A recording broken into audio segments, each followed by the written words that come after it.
no one needs your product or service. Like, no one needs my services. I know that. There's a lot of other people that on paper do what I do, and no one wakes up in the morning and thinks, I need a new messaging framework, or, I need a new SEO strategy, or whatever it might be, because they're thinking of their goals. Like, how can I increase sales? How can I get our current customers more excited about us? So the customers are looking at it through the lens of their goals. Companies are looking at audiences through the lens of their products and services and companies. And I call it a great divide, right? On the one hand, you've got companies, look at us, we're great, we're wonderful. On the other hand, customers are like, so what? I'm worried about this goal. I'm not worried about your cool product. And they're not connecting because they're not speaking the same language. So I think the onus is on companies to kind of reframe the way they think of themselves and they talk about themselves to be able to connect with what customers care about.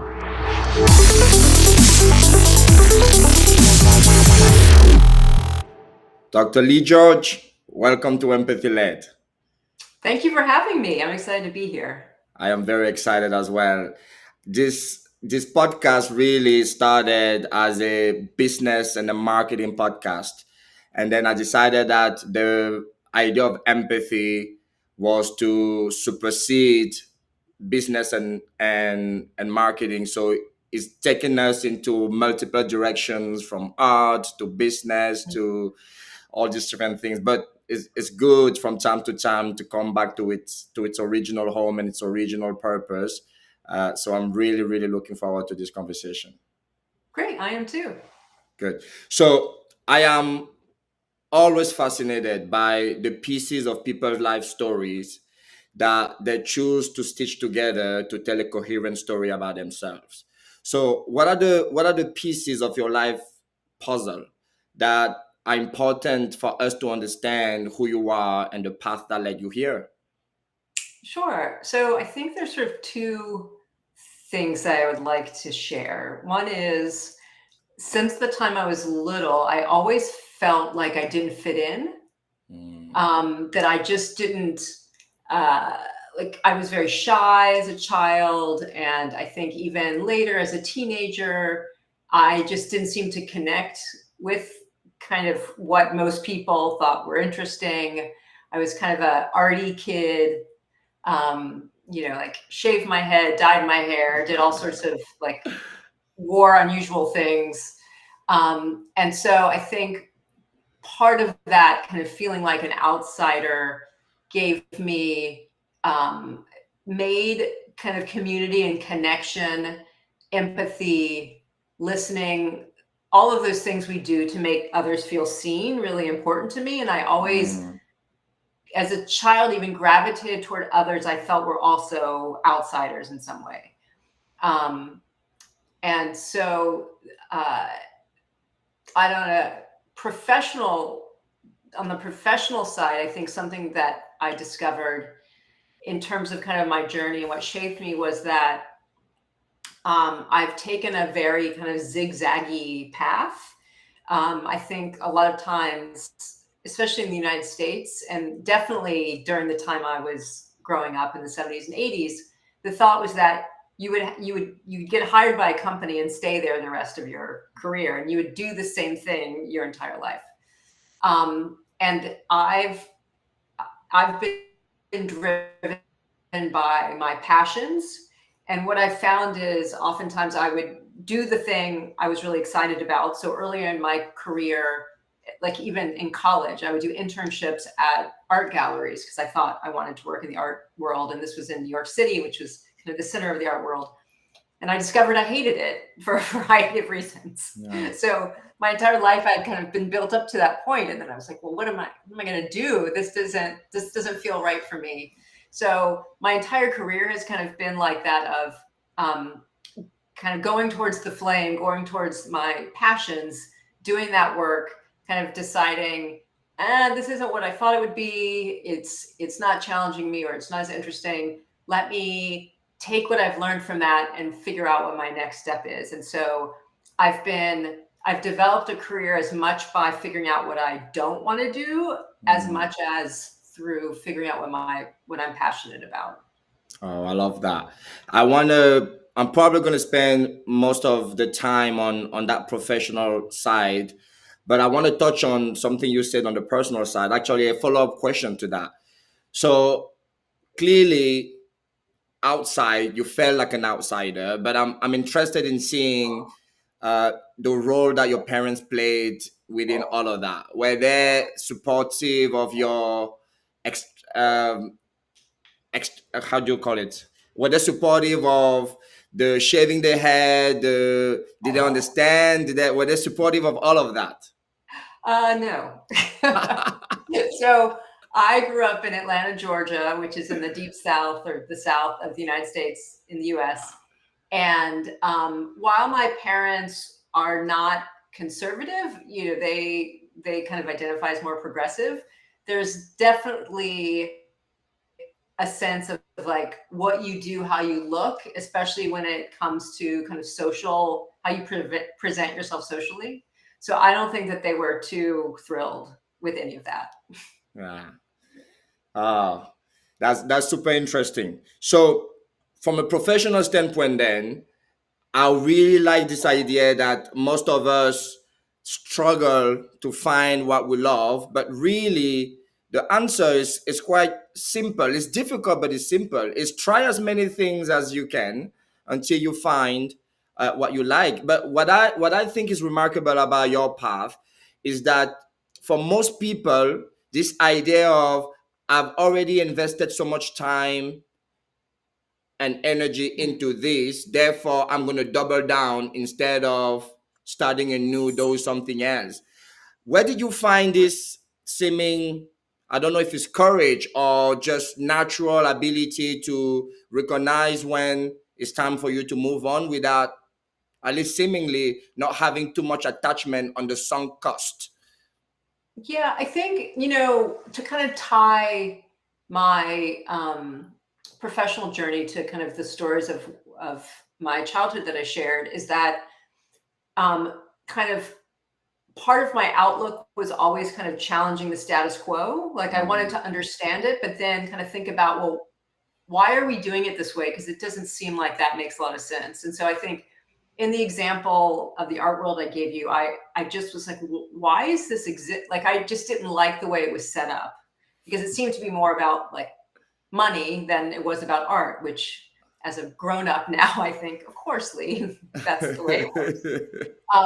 But I think, from there, I went to academia and got a PhD in branding. And initially, I thought that I wanted to become a professor. And then I kind of learned, discovered that while I love learning and I love research and I love critical thinking and articulating all of that, I didn't like kind of the politics of academia, how it was set up.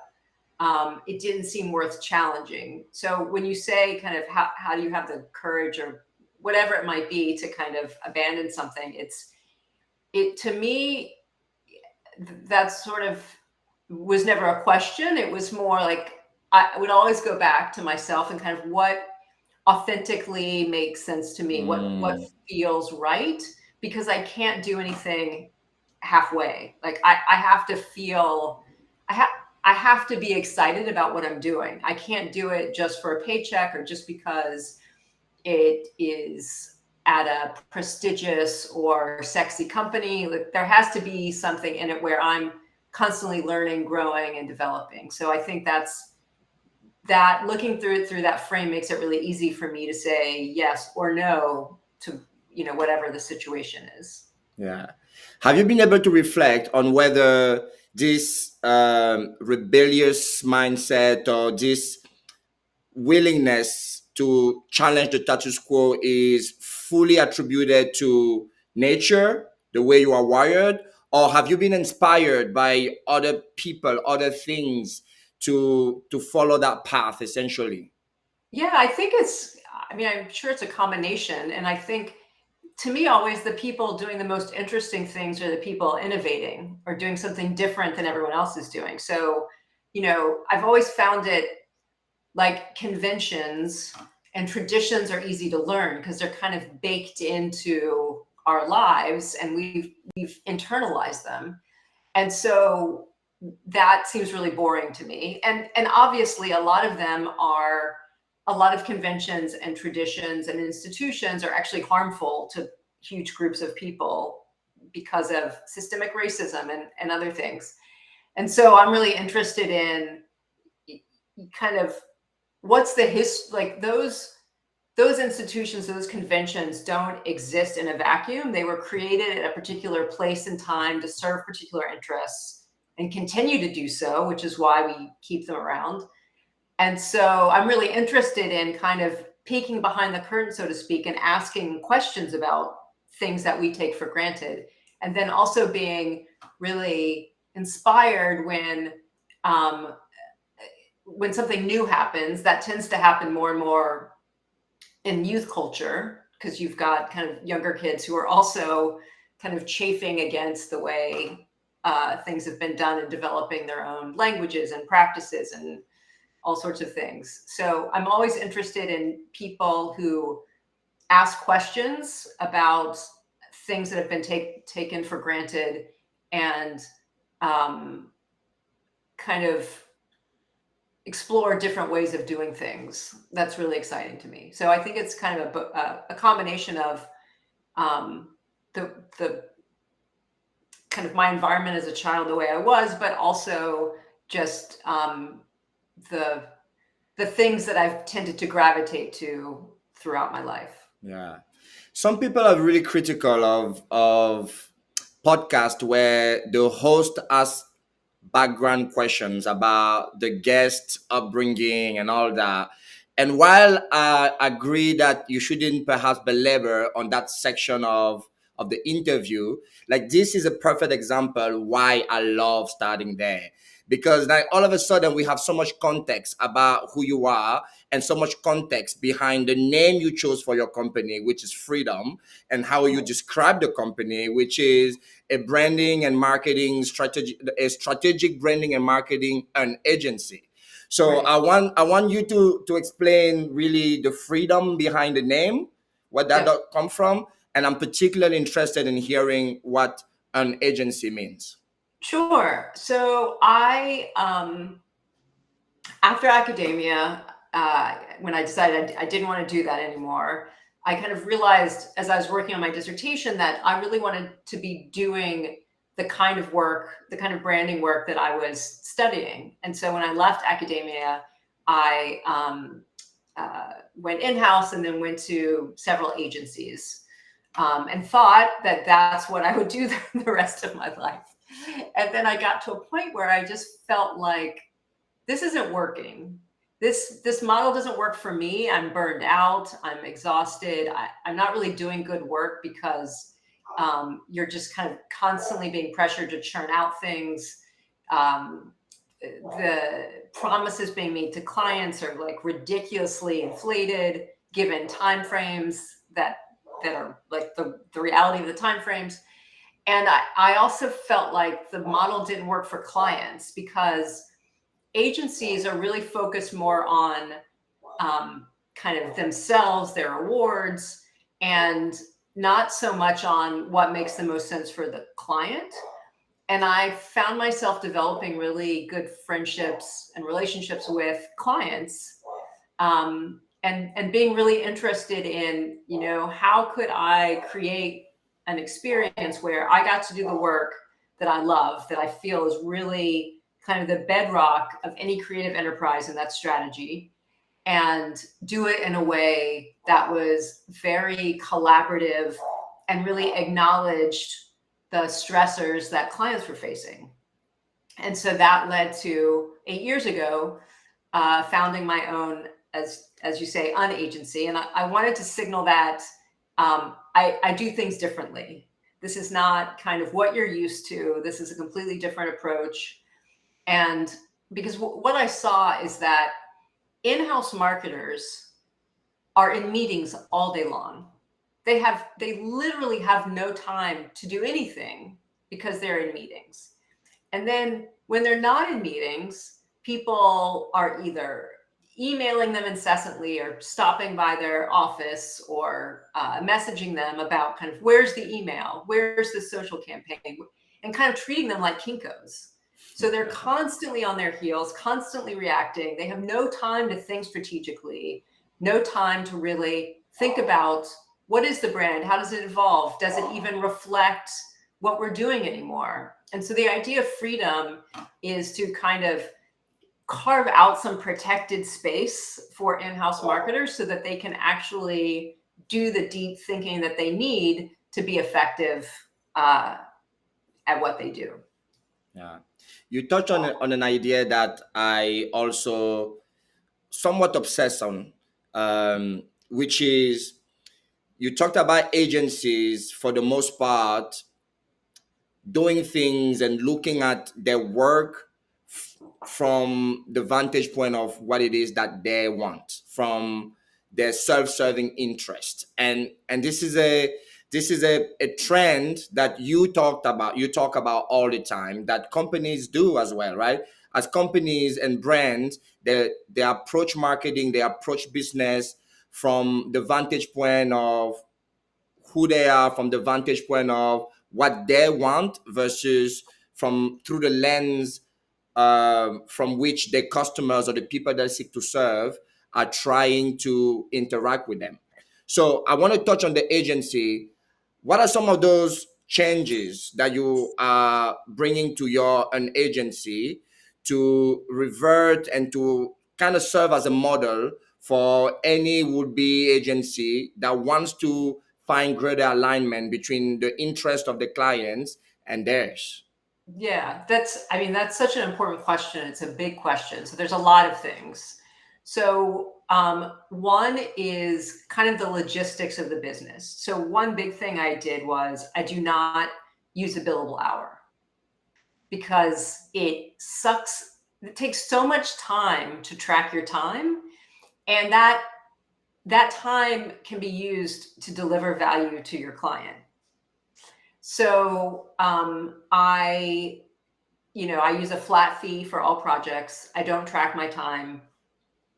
And that instantly opened up a ton of time that I could use then on client work. So to me, kind of operational things like that, I think are really important. The other thing is that whereas I feel like in traditional agency client relationships, it's almost like there's a barrier where an agency will come in and say, we're the experts. Don't worry about it. We're going to do all the work and we're brilliant. We will present you with this fabulous creative, whatever, campaign, whatever. And my problem with that is that you're coming in from the outside. You have no idea. I mean, sure, you can read the client's website, but you really need to understand their culture, not just what they do and their products, but really the culture, the leadership style, the politics. There's so many things that go into the ability of marketing to be successful before it even leaves the walls of a company. And so to me, it's really important to be collaborative because I want to know if there's someone at the company who's a naysayer that might torpedo this effort. I want to know about it so I can be prepared. So I put as much work into kind of understanding the lay of the land and working with the client to position the work as I do the work itself. And then I also want to work very collaboratively with the client because at the end of the day, it's not my brand. I'm not the one using it every day. It's theirs. And so I want them to feel like they own it, that they're comfortable, that it actually incorporates words that they use, ideas that come from them. I'm really just kind of like the alchemist that puts it together. But the raw material really comes from them and their customers and their audience. So I think those are a couple of ways. The other way I feel like I'm very different is I am constantly interrogating my methods. So um, I, if you read anything that I share online, you'll know I hate personas, which is kind of a bedrock approach of marketing.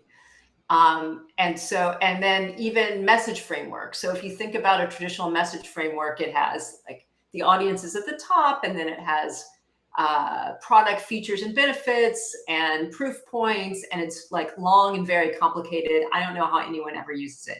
No one It's does. very kind of product focused. Well, and I take a very audience focused approach in what I'm doing. So I just in the methodologies, the frameworks that I use, my goal is to develop messaging and strategies and kind of definitions of audience that are very inclusive and really focus on the audience, not the company itself, because I look at marketing and branding as a conversation. And there's a metaphor that I use all the time, which is, we're all human beings. There are human beings creating branding and there's human beings consuming it. So why are we talking like robots that have no human emotion? It doesn't make sense. So, it's just like if you go into a networking event or a party and you go up to someone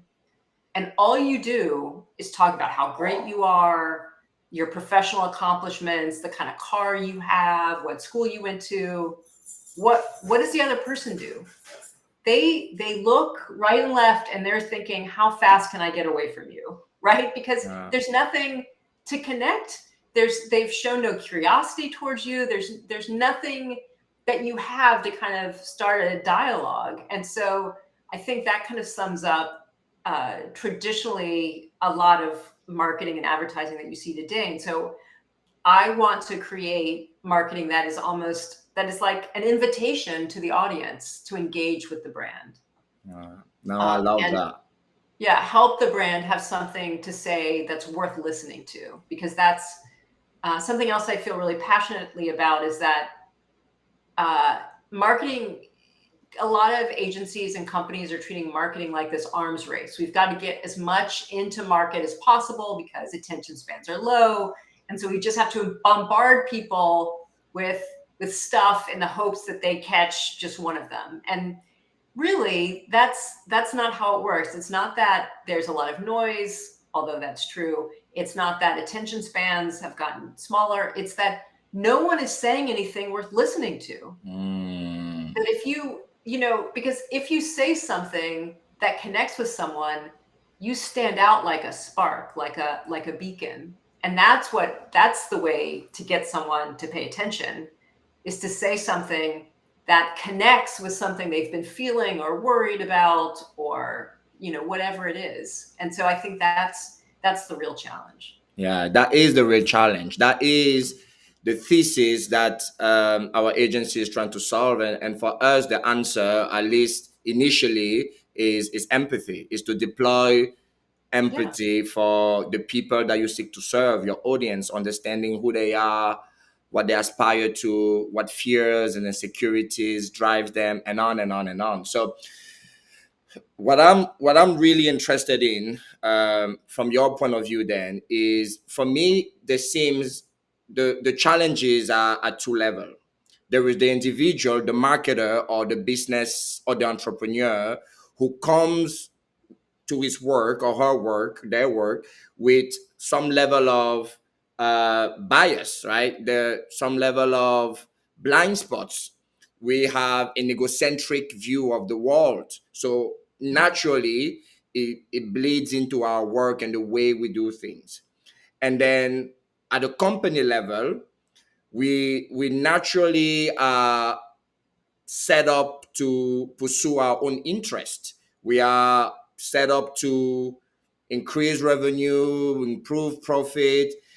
So for me, those two things are different expression of this idea that I call an egocentric trap, that we are trapped in our own egocentric view of the world and have an egocentric bias that we bring to our work. And the thing that I'm trying to solve and I'm trying to understand even for someone who, like me, spends quite a bit of time trying to figure out how to do this, how do we escape? Let's start with the individual. At the individual level, how can a marketer and entrepreneur escape that egocentric trap? Yeah, I think to me, I talk about it in terms of reframing. Mm. So, like, if our current frame is, well, we've got this great product and we want everyone to know about it. Of course, don't we want to talk about the features and what it does? And I totally get that. Of course, you're excited. You've developed it, you've worked at it, you've put a lot of money and resources into it. Um, and that's great. But if we reframe it and we look at not looking at your company or looking at the audience through your eyes in terms of, oh, they need to hear about this product because it's amazing, but instead look at your company through the eyes of your audience. And the first question, so it's that kind of reframing, and then why should they care? Because no one needs your product or service. Like, no one needs my services. I know that. There's a lot of other people that on paper do what I do, and no one wakes up in the morning and thinks, I need a new messaging framework, or I need a new SEO strategy, or whatever it might be, because they're thinking of their goals. Like, how can I increase sales? How can I get our current customers more excited about us? So customers are looking at it through the lens of their goals. Companies are looking at audiences through the lens of their products and services and companies. And I call it a divide, a great divide, right? On the one hand, you've got companies, look at us, we're great, we're wonderful. On the other hand, customers are like, so what? I'm worried about this goal. I'm not worried about your cool product. And they're not connecting because they're not speaking the same language. So I think the onus is on companies to kind of reframe the way they think of themselves and they talk about themselves to be able to connect with what customers care about. Yeah. This idea intellectually makes sense, but you and I know that in practice, it rarely, almost never happens. Do you have some practical tools and exercises of a framework that you typically use to escape your own egocentric bias? Because you too have it. We all have it. Yeah. I mean, I think, a lot of it is client education. So in terms of kind of how I work, a lot of it is, again, not just doing the work that I've been, asked to do in terms of like audience research or a marketing strategy or a messaging strategy, but then really kind of figuring out how do I present this? What's the sort of story I need to kind of tell so that the client ends up at the same place as I do. Yeah.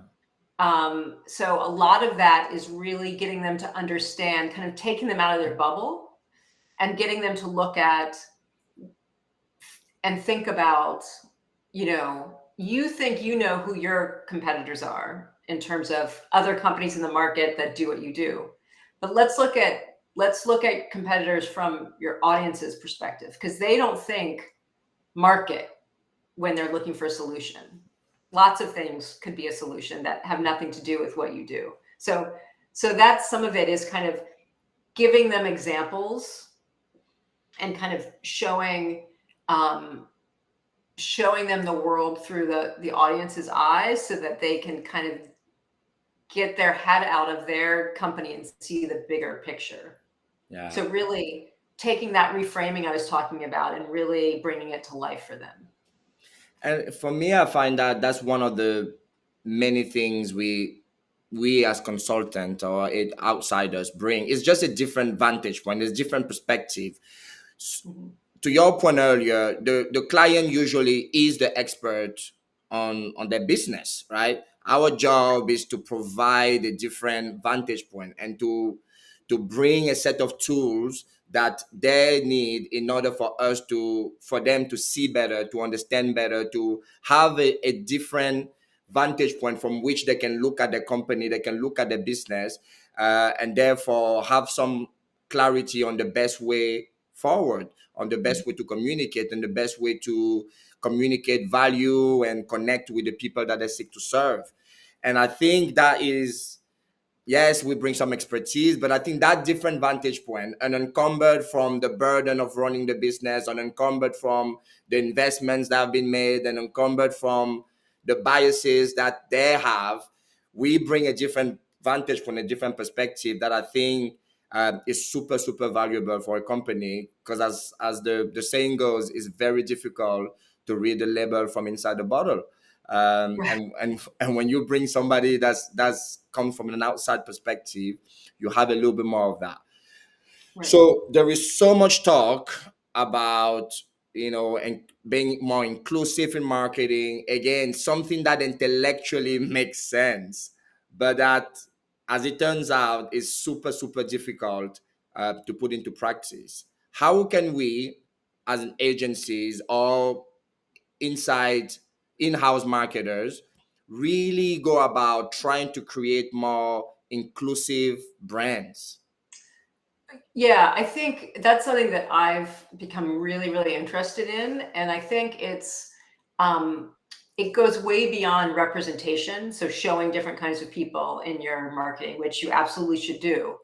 But it means that you have to kind of rethink what your brand is, because if you build your brand based on demographic audiences, so my product is for just women, for example, or just children, and it's really based around the product or the service, then you will never be inclusive, right? Because you've already said, I'm not inclusive. I'm just for this type of person. However, what I've gotten really interested in is, what if you build a brand, and this is not a new thing, but what if you build a brand on an idea that anyone could potentially believe in? So it doesn't matter what race they are, what sex, whatever. If you believe in this idea, then that the brand is innately inclusive, because it's basically saying we welcome anyone who is interested in this thing. So if you think about Apple, I mean, I think the two brands that really stand out that have done this for a long time are Apple and Nike. So Apple, and it won't be surprising to anyone listening today to realize that I'm a huge Apple fan. Because if you believe that it's the weirdos and the people who think different that innovate, this is for you. And you kind of realize that's the core idea of the brand, right? They could sell anything. They could sell me batteries. They could sell me a dishwasher. They could sell me a cleaning service based on that idea. So having a brand that's based on an idea is not only inclusive, but it's also really smart for business, because you can expand into really any product or service if you really wanted to. And then Nike is the belief that any body can be great.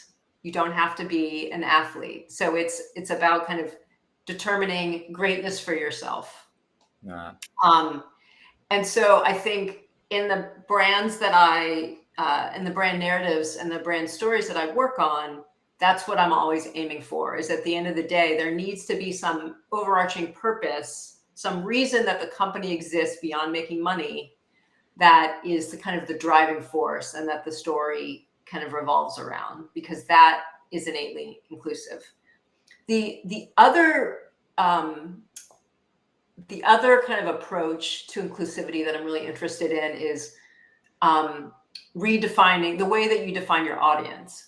So if your brand is based on a purpose, on an idea, that means you don't need a persona, because you don't need to define the demographics. So a brand based on an idea kind of reimagines an audience as anyone that believes this idea is important. So the beauty of that is it's both inclusive and very specific.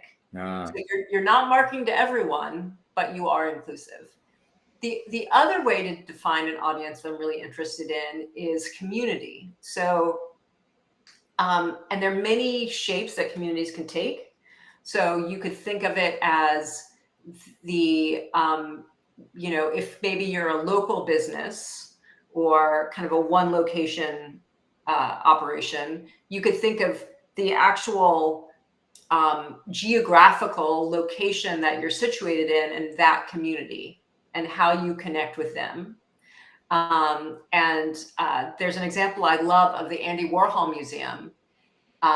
They wanted to appeal to, and this is true of all kind of legacy cultural institutions, they're all trying to figure out how do we appeal to a younger audience. And so they didn't do what everybody might expect them to do. They didn't say, oh, we've got to hire some super cool social media company or something like that.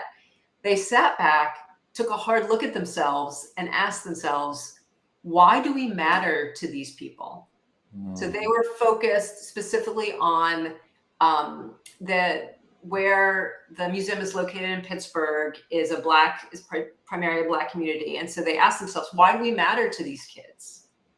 Why would they even want to come here? This is a dead white male artist, right? So in asking themselves that question, they ended up developing a workforce development program.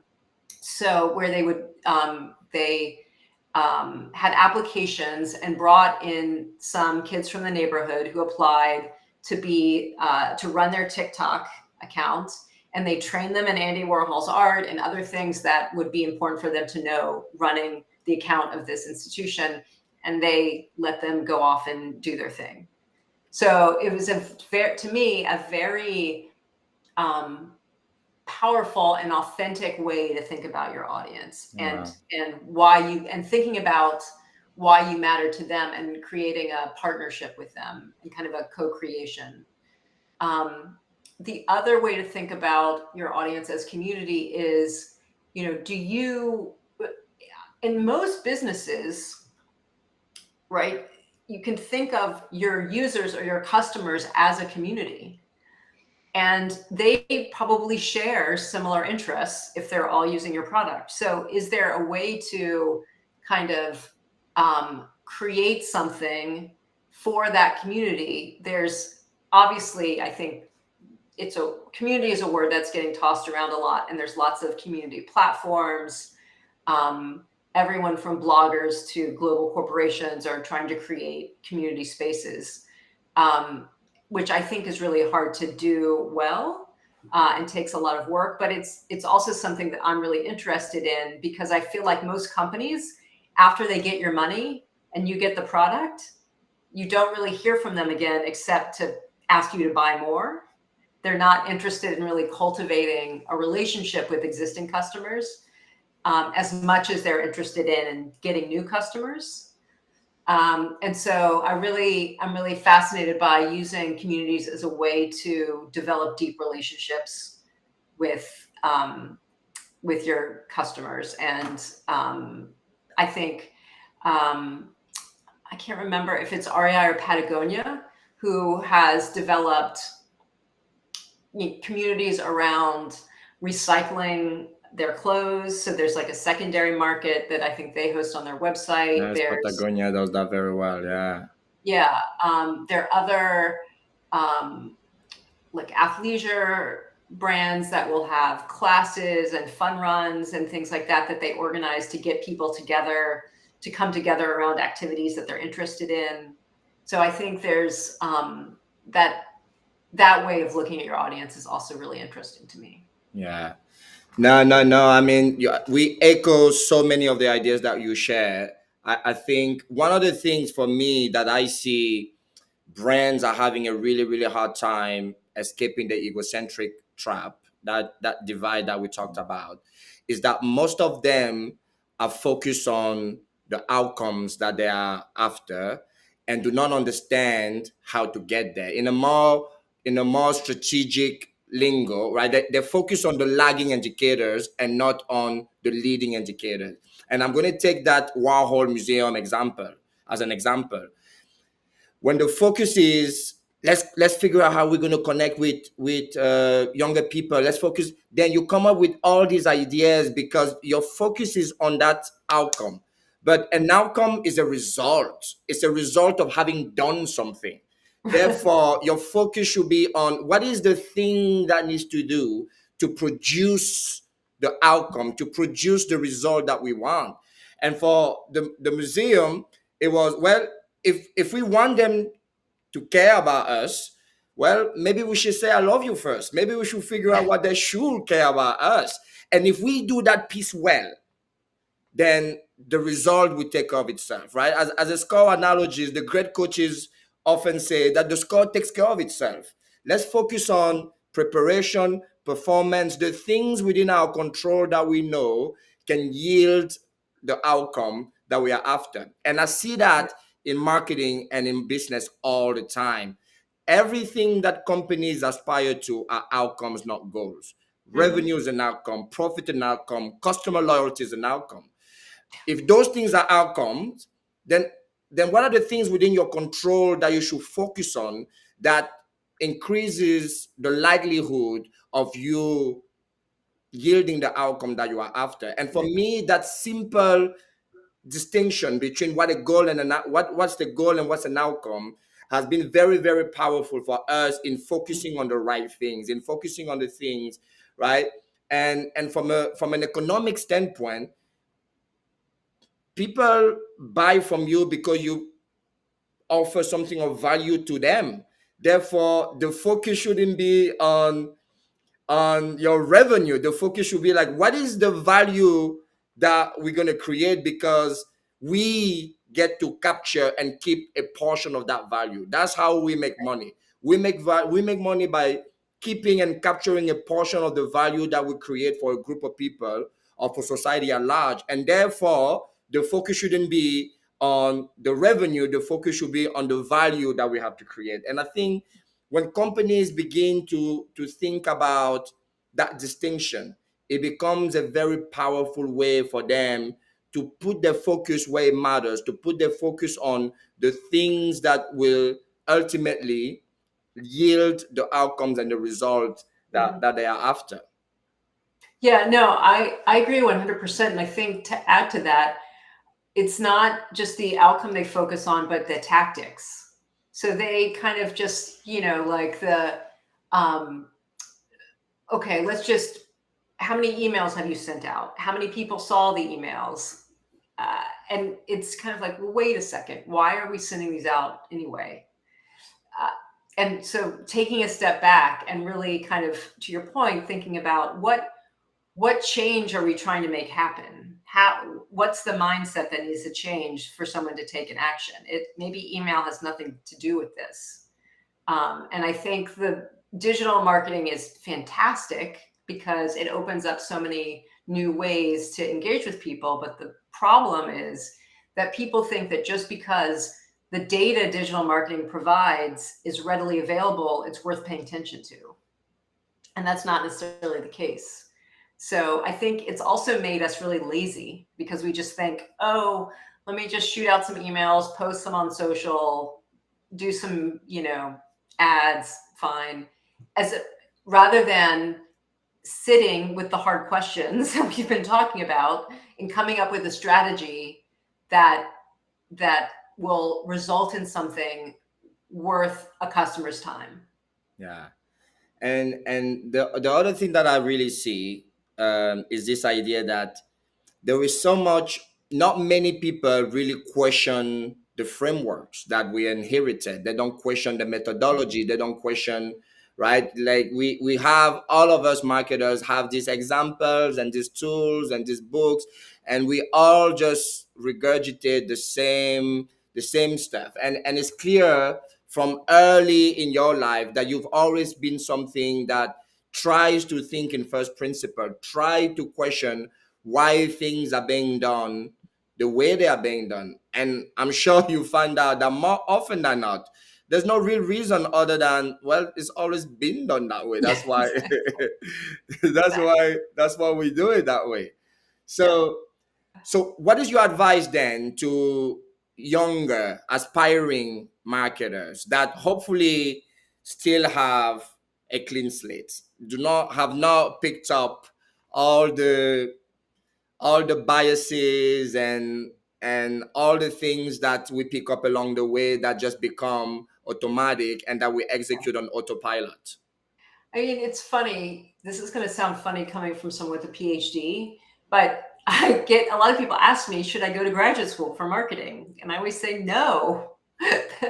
It doesn't make sense to me, because I think, especially now, where with digital marketing and everything that's changing with digital tools and social media and AI and all, like, new technologies are being developed all the time. And the rate of change is so fast that I can't imagine like, if I sat in a classroom, I would go crazy. I would literally be jumping. It would look like I had ants in my pants, because, like, why am I here? It's all going to be out of date by the time I graduate. So to me, it makes so much more sense to kind of basically do on the job learning, or maybe go back to a really old model of a kind of mentorship trades Apprenticeship, model, where you're, yeah. like, being mentored. And so kind of you're out there doing learning, but you also have someone that you can go to and ask questions and get guidance from. Because I think, I mean, obviously, if you want to specialize in a particular tool, even that I worry about, because I just feel like technology changed so rapidly. You have to be really nimble. And I think that's one reason I gravitated towards strategy is I felt like with tactics, you kind of get pigeonholed, and then it just becomes, to me, it lacks a certain degree of kind of challenge, because, once you know how a particular platform works, you just kind of use it, and a lot of times you can automate it. So I think, and who knows what will happen with that with AI. So I just, like, for example, earlier on in my career, I was like, oh, should I learn Photoshop or should I learn InDesign? Which I don't even know if that's around anymore. And, now there's Canva. So, I mean, so much of that, those sorts of activities are now being automated, and it's kind of like changing the dynamic of what design is, or what technology, or when a developer is, all of those sorts of things. So I think, to me, it's really, and obviously I'm biased because I'm a strategist, but I think no matter what you do, you need to be able to understand who your audience is. Because it doesn't matter what fancy tool is out there, what amazing blingy technology exists, if what you're saying to people is not engaging or interesting to them, it's just going to be ignored.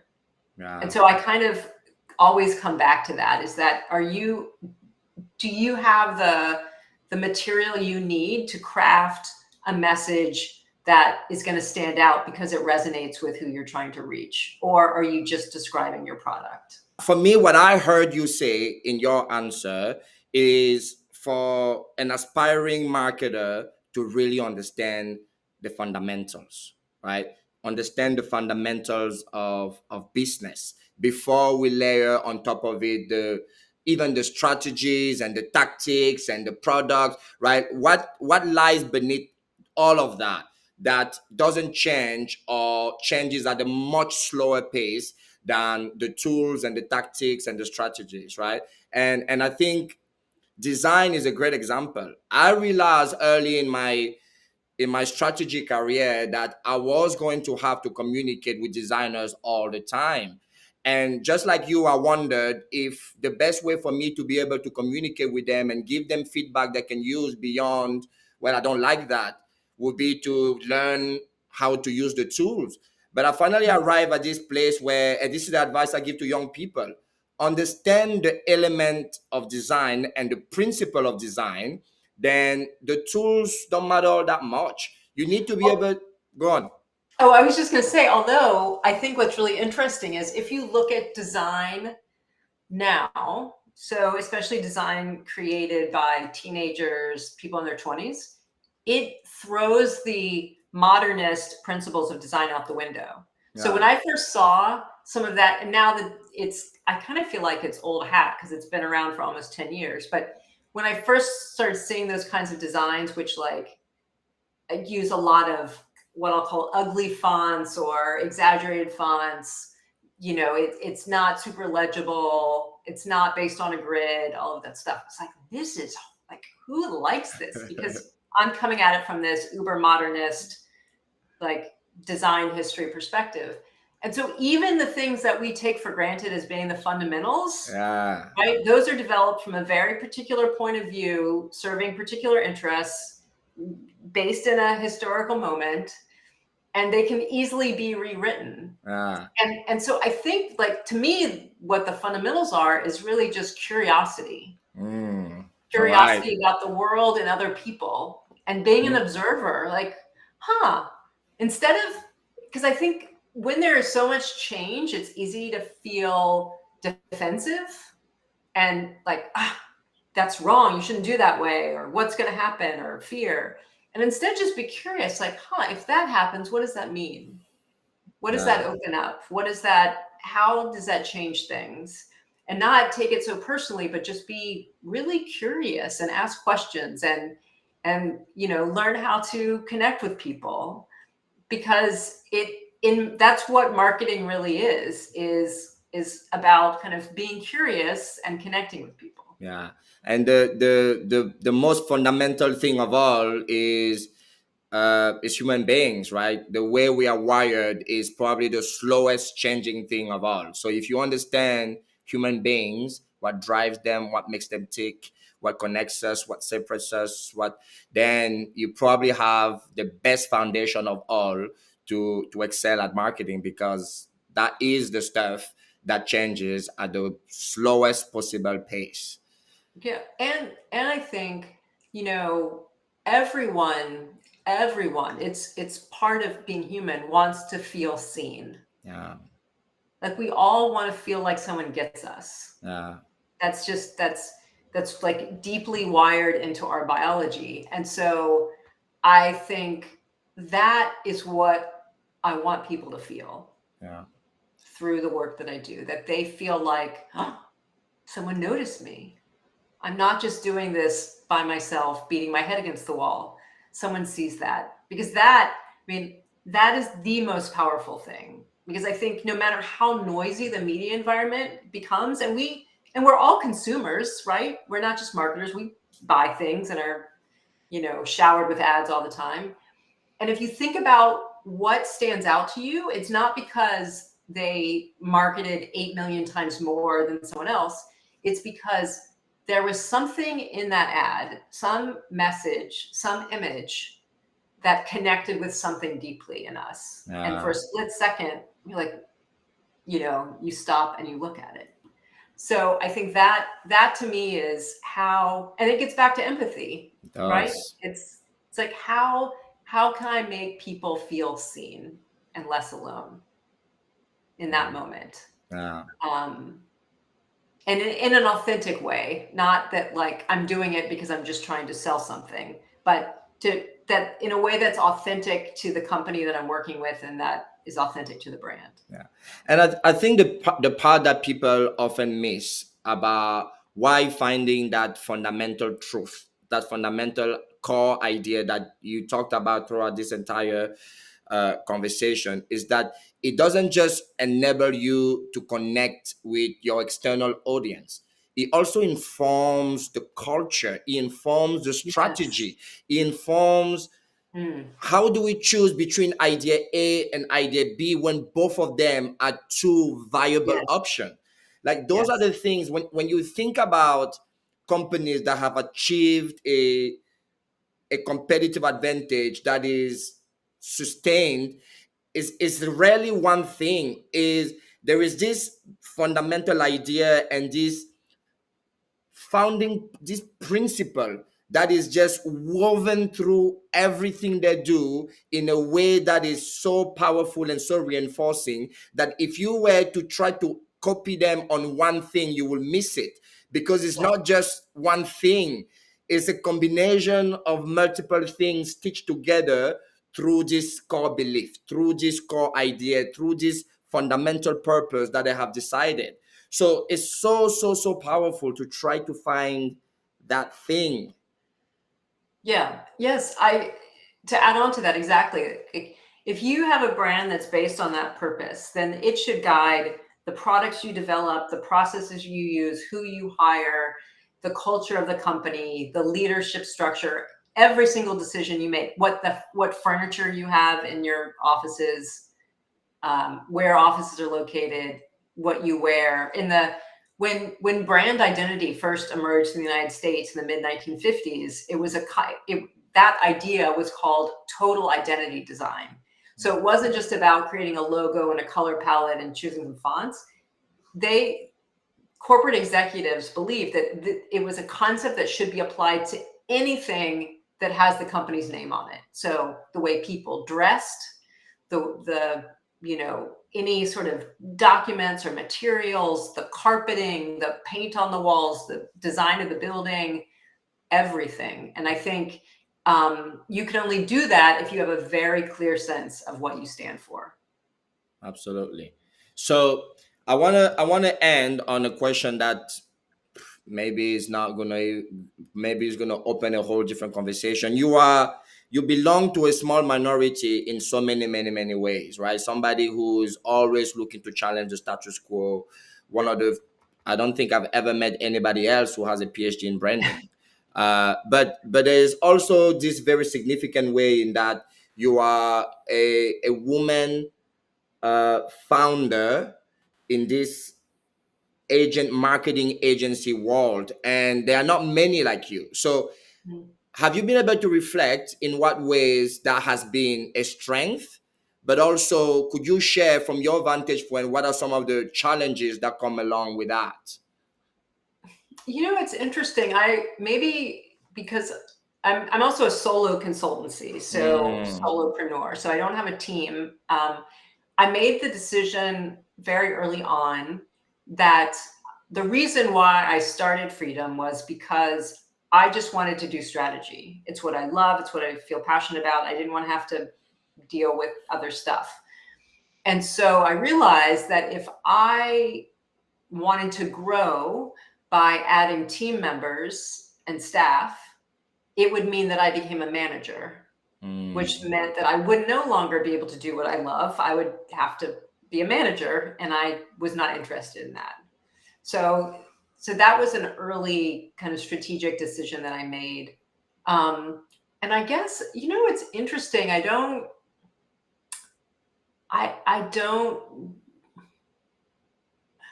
I'm kind of at a loss for words because I don't think I've ever kind of thought about myself as like in the minority or being a female business leader, business owner. I think I'm more interested in the the kind of work that I do and the questions that interest me. So I've always focused more on that than kind of demographically what mhm. I look like, or am I different or the same as other places? Um, yeah, so that's kind of a hard question for me to Yeah, answer. I mean, I think your answer is so fitting for this idea that you want to defy the demographic and the stereotypes and the boxes that we put people in. So your answer is completely consistent with everything you've shared before. So you know I I genuinely believe that brands like Nike and Patagonia and Apple are powerful because they create a worldview that attracts other people that see and share that same worldview. And I think it's true for companies as brands and for individuals. And I felt that I was attracted into your orbit because of the way you you see the world, the way you talk about marketing, and it very much echoed the way I thought about marketing. Some of the things that I thought needed rethinking and reshaping and challenging. And you've given me so much language for things that I understood intuitively to be wrong or right, but couldn't quite express. So this was my opportunity not only to have you on the show so you can share with my audience those ideas, but it was also an opportunity for me to thank you for the impact you've had on me as a thinker, as a marketer, and as a leader. Oh, well, thank you so much. That means a lot. I really appreciate that. Well, thank you again for making the time, and thank you for being on the show. Thank you for having me. This was just such a wonderful conversation. It was.